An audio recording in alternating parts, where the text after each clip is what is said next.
At family dinner, my mom smiled and said, "Your sister's moving in with you next week." I just kept eating. They had no idea I'd moved into a new apartment they didn't even know existed.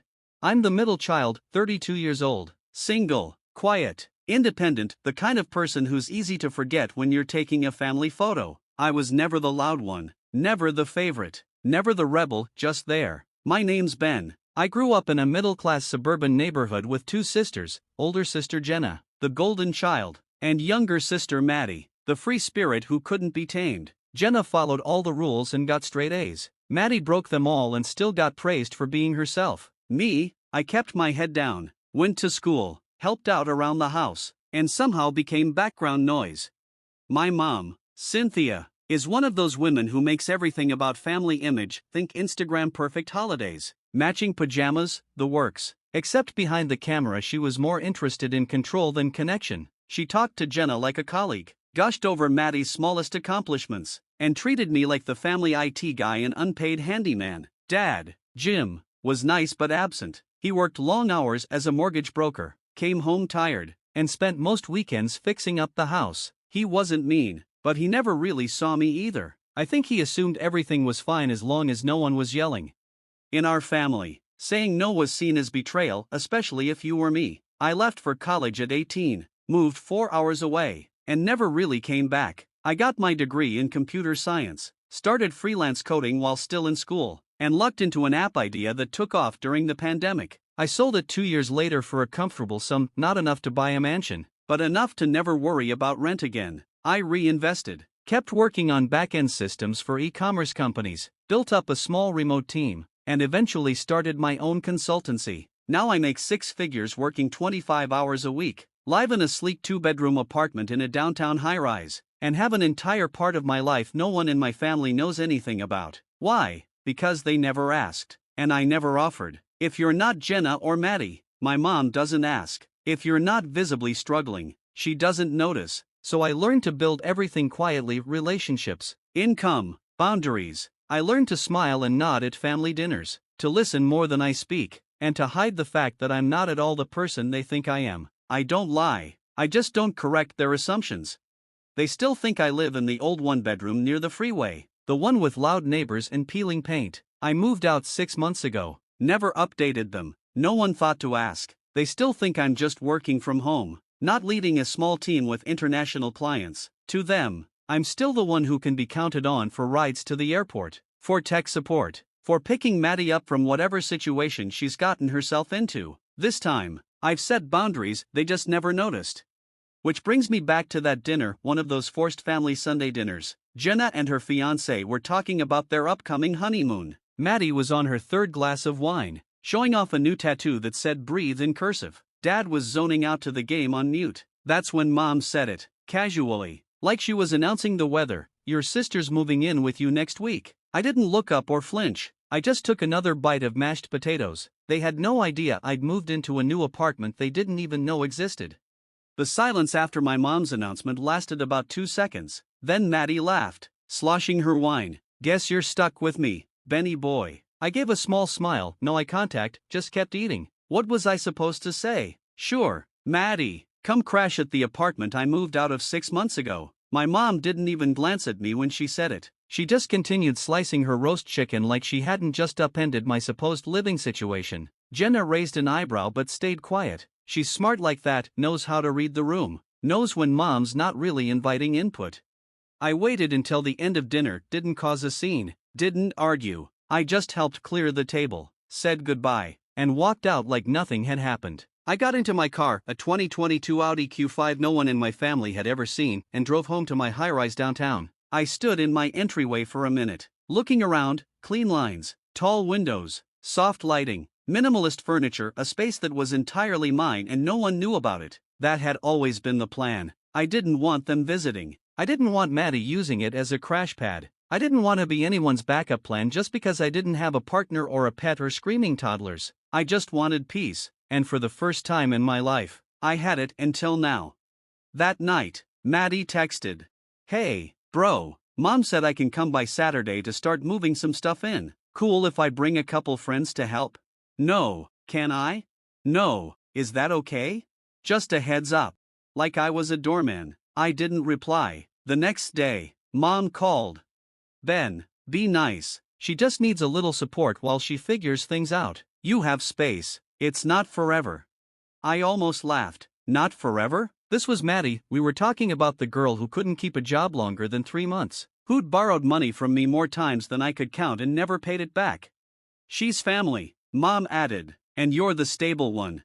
Ah, yes, my reward for being responsible, endless responsibility. Here's the thing, I didn't want to humiliate anyone. I wasn't trying to get back at Maddie or make a scene. I just wanted out of being the invisible middle child who was only visible when there was a mess to clean up. So I did what I do best, I planned.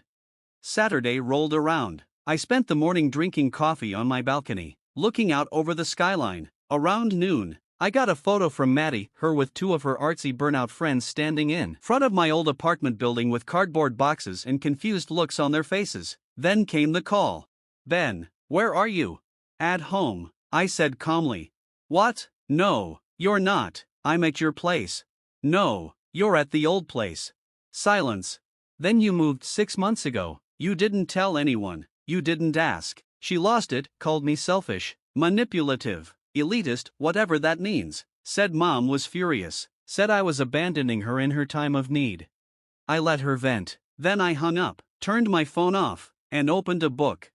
The next family dinner was quiet, not in a peaceful way. More like the air before a thunderstorm. I showed up late on purpose, casual, unbothered. Jenna gave me a knowing look when I walked in. Maddie wouldn't even look at me. She was scrolling on her phone, sighing dramatically every few seconds, acting like I'd stolen her future. Mom had that look, lips pressed tight, eyes that screamed I'm disappointed, but she was trying to keep her composure. Dad was just watching the game on low volume like always. I sat down. No one said hello. Interesting of you to show up, Mom said, passing me the bread basket without looking at me. Good to see you, too. I took it. She didn't respond. Dinner was silent, minus Maddie's sniffles and the occasional clink of silverware. Then halfway through, Mom set her fork down and looked me dead in the eye. You embarrassed your sister. I almost laughed by not housing her without being asked. Don't be smug, Ben. She was counting on you. We were all counting on you. She's your sister. Funny, I said. I don't remember being consulted. I remember being told she was in a hard place. Mom said she needed help. I've helped for years. I paid her phone bill last summer. I covered her rent when she got fired from that boutique job. I even picked her up at 2 a.m. after she got into that fight with her ex. Remember that? Silence. You said it yourself, I added. I'm the stable one. So why is it that being stable means I get walked all over? Maddie finally looked up. You think you're better than us because you moved into some fancy apartment? No, I said. I think I'm better off. It was Jenna who broke the silence next. Maybe we should all stop assuming Ben's going to save the day every time things go sideways. You could have heard a pin drop. Mom turned flustered. You're taking his side. I'm taking the side of the person who's done more for this family than anyone notices. It was the first time I'd ever seen Mom genuinely speechless. After dinner, Jenna pulled me aside in the driveway. I didn't know you'd moved, she said, but honestly, good for you, thanks. Is it nice? Quiet, clean, mine. She smiled. You're allowed to have your own life. You know, you don't owe us every piece of it. I nodded, not trusting myself to speak. Then she added, don't be a stranger. You're not invisible anymore. And just like that, I realized something. This wasn't a fallout. It was the aftershock of something that needed to collapse. A week passed. No calls from Maddie. Jenna texted once a meme about family group chats that made me laugh, but otherwise, the silence held. Then Mom showed up unannounced at my old place. The current tenant, a grad student named Oliver I'd sublet to, called me confused. There's a woman at the door asking where you are. She says she's your mom. I almost asked him to tell her I'd moved to the moon. Instead, I texted Mom, you went to my old apartment. 3 dots. Then, you left Maddie hanging. She's back at home. Miserable. Is this how you repay us? Repay? Like my entire existence was a debt I'd never finished paying off. I didn't reply, but I didn't block her either. I gave it a few days. I wanted space, not a nuclear war. Then, on a quiet Thursday evening, I invited her to meet for coffee. Neutral ground. She showed up 10 minutes late. tight smile, full makeup like she was prepping for a magazine shoot instead of a conversation with her son. She looked around the cafe and gave a sharp little nod. Cute place. I got right to it. You can't make decisions for my life anymore. Her smile flickered. Bennett, no. I was serious. I spent years letting this family treat me like the default option, the emergency contact, the afterthought, and I let it happen because it was easier than confrontation. But I'm not doing it anymore. She said nothing, just folded her hands like a lawyer waiting for cross-examination. I continued. I'm not angry, I'm just done pretending I'm okay with it. Is this about Maddie? She asked. Because she's struggling, Ben. She's always struggled, and I've always been the one expected to fix it, cover for it, make room for it. That's not love, that's utility. Her face went cold. I'm not cutting you off, I added. I just need boundaries. You can be mad about that, or you can respect it, but I'm not going back. She didn't speak for a while, then she stood up and gathered her purse. I guess I don't know you anymore. And for the first time, I smiled. I guess you don't.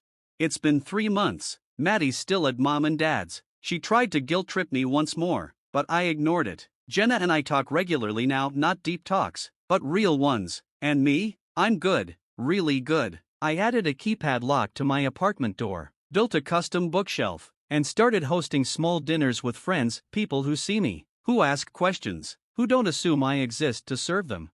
Sometimes I think about how long I let myself be invisible just to keep the peace, but peace built on being invisible, that's not peace, that's quiet suffocation. I'm not the background anymore, I'm the architect of my own life. And no, Maddie's not moving in, not now, not ever.